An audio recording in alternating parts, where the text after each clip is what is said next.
Ages of Shivali and Tanisha. ఇద్దరు అమ్మాయిలు ఉన్నారు, వాళ్ళ పేర్లు శివాలి అండ్ తనిష. శివాలి అండ్ తనిష అని ఇద్దరు అమ్మాయిలు ఉన్నారు, వాళ్ళ మధ్య రేషియో ఏజ్ల వయసుల నిష్పత్తి ఎంత ఉంది? 11:7 ఉంది. 11:7 ఉంది. 8 సంవత్సరాల తరువాత 8 సంవత్సరాలు గడిచిపోయాయి. 8 సంవత్సరాల తరువాత వాటి మధ్య నిష్పత్తి ఎంత ఉంది? శివాలి అండ్ తనిష మధ్యలో వాళ్ళ నిష్పత్తి ఎంత ఉంది?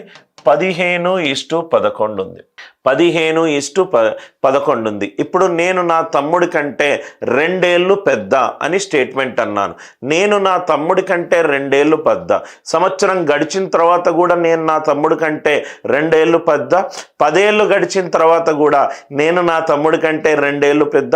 సంవత్సరాలు గడిచే కొద్దీ మా తమ్ముడు ఏజ్ తగ్గదు, నా ఏజ్ ఇంకా పెరగదు. మా ఇద్దరిది ఈక్వల్గా పెరుగుతూ పోతుంది. కాబట్టి మా మధ్య ఉన్న వయసుల మధ్య డిఫరెన్స్ ఎప్పుడూ సేమ్గా ఉంటుంది. ఈ పాయింట్ అందరికీ అర్థమైంది కదా. క్వశ్చన్ ఏంటంటే what is the difference between in years between there ages.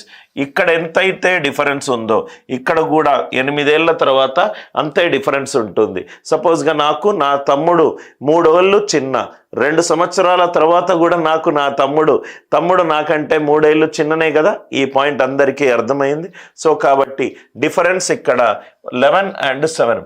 Ages ఎప్పుడు ఏమీ ఇవ్వకపోతే అది న్యాచురల్ నంబర్లో ఉంటుంది. వయసులు ఎప్పుడు నా వయసు ఎంత అంటే 12 ఏళ్ళు 3 నెలలు 10 రోజులు అని అన్నాం. ఐదర్ 12 అని అంటాం, లేకుంటే 13 అని అంటాం. ఏజెస్ ఎప్పుడు సహజ సంఖ్యలో ఉంటుంది. ఏజ్ ఎప్పుడు సహజ సంఖ్యలో ఉంటుంది. ఏజ్ అనేది ఎప్పుడు సహజ సంఖ్యలో ఉంటుంది. ఇది పాయింట్. 11 and 7 వీటి మధ్య డిఫరెన్స్ ఎంత? 4. మనము కాన్సన్ట్రేషన్ అంతా కూడా ప్రధాన సంఖ్య మీదనే పెడదాం సార్. ఇక్కడ 11, ఇక్కడ 15 తీసుకుంటే 5 and 3 రెండిటి మీద తీసుకోవాలి. కొన్ని సెకండ్లు ఎక్కువ టైం తీసుకోవచ్చు. అందుకే నేను 11 మీద పెడుతున్నాను, ఇక్కడ 7 మీద పెడుతున్నాను. ఎందుకంటే ఇక్కడ తనిషా తీసుకున్నాను కాబట్టి ఇక్కడ కూడా తనిషా తీసుకుంటాను. డిఫరెన్స్ ఆన్సర్ ఏమో మల్టిపుల్ ఆఫ్ 4 ఉండాలి. అంటే ఆన్సర్ 4 years అన్న కావచ్చు, ఆర్ 11 years అన్న కావచ్చు. 4 years అంటే ఆల్రెడీ డిఫరెన్స్ 4 ఉంది. 7 + 8 ఎంత? 15. తనిషానేమో నాకు మల్టిపుల్ ఆఫ్ 11 రావాలి. అంటే 4 years ఆన్సర్ కాదు. ఎప్పుడూ కూడా ఈ డిఫరెన్స్ మల్టిపుల్ ఆఫ్ 4 ఉంది కాబట్టి ఆన్సర్ ఆప్షన్ ఏ అయినా కావచ్చు, ఆప్షన్ డి అయినా కావచ్చు. ఇది 8 years కనుక అనుకుంటే ఇదేమో డిఫరెన్స్ 4, కానీ నా క్వశ్చన్లో 8 ఇచ్చాడు. అంటే ఇంటూ 2 అంటే ఇదేమవుతుంది? ఇది 22 అవుతుంది, ఇది 14 అవుతుంది. తనిషా ఏజ్ ఎంత? 14. 8 ఏళ్ళు కలిపితే నాకు వచ్చిన ఆన్సర్ ఎంత? 22. 22 11 తోటి భాగింపబడుతుంది. ఓన్లీ తనిషాని పాయింట్ ఆఫ్ రెఫరెన్స్గా చూస్తే చాలు, మిగతాది ఇది అవసరం లేదు సార్. ఎందుకంటే 4 years 8 years answer option A అయినా కావచ్చు, ఆప్షన్ డి అయినా కావచ్చు. తనిషా 8 ఏళ్ల తర్వాత 11 మల్టిపుల్లో ఉంటుంది. తనిషా 8 ఏళ్ల తర్వాత 11 మల్టిపుల్లో ఉంటుంది. అంటే ఇక్కడ 11, 7 డిఫరెన్స్ ఎంత? 4 తీసుకుంటే తనిషా ఇక్కడ 7 ఏళ్ళు. 8 ఏళ్ళు దాటిన తర్వాత 7 + 8 ఏమవుతుంది? 15 అవుతుంది. కానీ తనిషా అనేది 11 ఉంది కాబట్టి కాదు.